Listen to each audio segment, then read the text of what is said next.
Fatima Keswit from all the way United States of America. Thank you so much for coming to see us. And Saha Hussein is from Uganda Embassy, the U.S. Mission. Thank you so much for being here today with us. I'd like to ask you now about your core message, and I think one of your passions, you talked about development, women development. What do you have to say about women development in Africa, and especially to the Muslim community? Bismillahirrahmanirrahim. Wassalatu wassalamu ila ahsan al-mursaleen. Assalamu alaikum wa rahmatullahi wa barakatuh. Well, I think the primary message is to encourage girls to be educated, to go as far as possible in their education. It's not only a question of the government or the school authorities, it's everyone's responsibility, fathers, mothers, communities, and I think it's our Islamic responsibility to make sure all of our girls everywhere are educated to the best of their ability.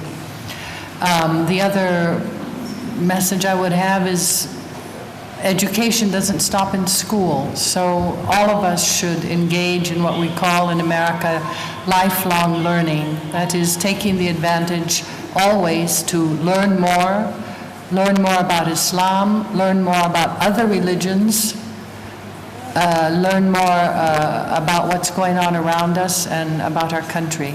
One of my trips around Uganda was to Yumbe in the isolated northwest corner not far from Sudan. And though the population is quite poor, the women were organized into a very active, very dynamic women's association called the Yumbe Association for Da'wah and Development. And the MP for the area is a Muslim woman called Aisha, and she's doing a lot to address the concerns of the population there. The first step is to form community cooperation and identify challenges and identify how everyone can work together to meet these challenges. And then from there, one can, the best way these days is to look at the site of the American Embassy in Kampala and to look and see what opportunities, grants, community grants might be available. Regarding your experience as a woman Muslim in America, really what we think here today is that how are our brothers and sisters doing in America after September 11th and everything that we hear about? How are you and what can you tell your fellow Muslims here? My experience in America as a Muslim is actually limited to about a year and a half. My family and I lived in Morocco for more than 25 years, so most of my Muslim life has been in a Muslim country. So the transition was great, culturally and spiritually, moving to America. But I didn't find any confrontation or opposition. I think it's very important to not believe everything that you see in the media, because the media will tell you the most sensational, the most disturbing, the most violent events, the most extreme points of view, because they want people to watch their channel and listen to their advertising.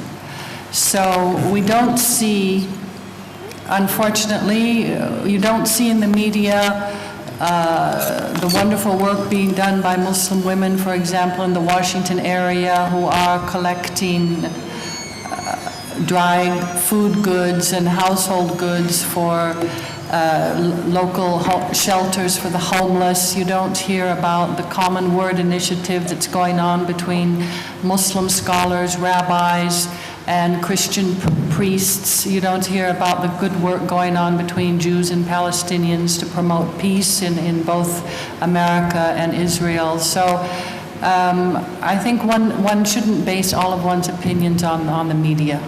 I think now, Saha, you can just throw more light since you're the embassy representative here. A woman is the reflection of God's rahmah. You know that the Bismillahir Rahmanir Rahim is a message to us that God's mercy goes beyond His wrath. And this rahmah, this mercy is embodied in women, not only for the care that they offer that they give to their children, but also to their families, their communities, and to the world at large. And it's interesting, and as you know, in Arabic, the Arabic word for a woman's womb is rahm. So we have this clear message from Allah subhanahu wa ta'ala that Allah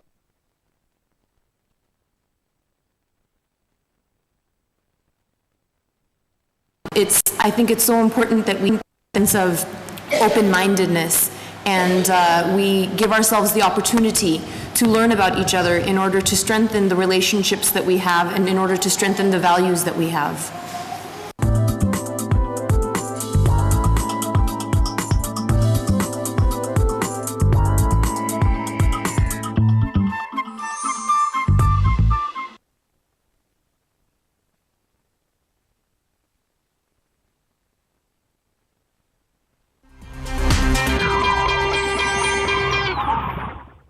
Now, like the audience members, to please ask your questions, because I know you have things on your heart that you may want to know about these guests from America.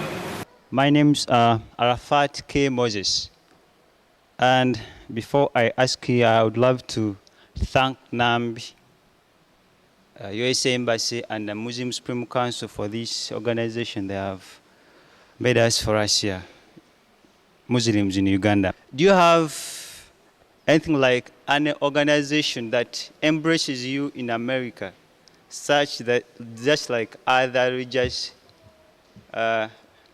organizations are in America, like the Born Again Christians, the Catholic Roman World? Do you have that? And if at all you have that organization, which name is it titled to, and do you have the website? Thank you. All right, Bismillahir Rahmanir Rahim. For number one, organizations of Muslim youth, yes, there are many organizations of Muslim youth. The easiest way to find them is to go to the internet and just type in Muslim youth organizations in America, and they'll all come up. My name's Hajat Mariam Babazi. I could like take the opportunity to thank Nambi Show to have brought these visitors to us, and thank the embassy. My question is like this. We want to talk to know each other. We want to learn each other. But how? We don't have the opportunity. Now you have come just for 1 hour.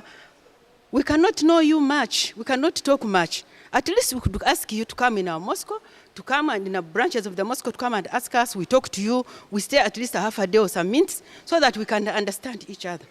Women of Uganda, we are so creative. Some we have traveled for many countries. We want to know our religions. We are happy to have seen and understand that we have Muslim in America because we have never heard about it. And we have never, for me, I have ever gone to Embassy of America to ask for the visa, but we couldn't get it because we are Muslims.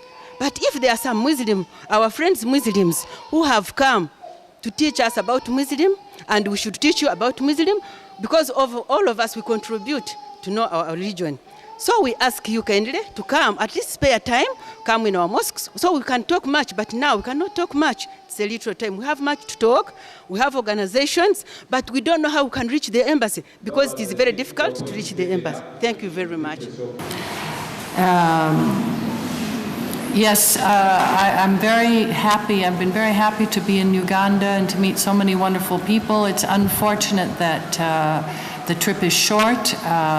The schedule was made by Washington and the American Embassy, so I didn't really have any say in it, but I hope to come back another time and spend more time. The guest of honor, Speaker, Chief Qads, Muslim brothers and sisters, ladies and gentlemen, Assalamu alaikum wa rahmatullahi wa barakatuh. I'm Bukenya Ahmad from Makerere University, Muslim Students Association. We normally have open forum where we discuss such issues, but we've always had some questions like this one, which always perturb Muslims. That the USA, we know it as a country that has spearheaded a mission to undermine the religion of Islam.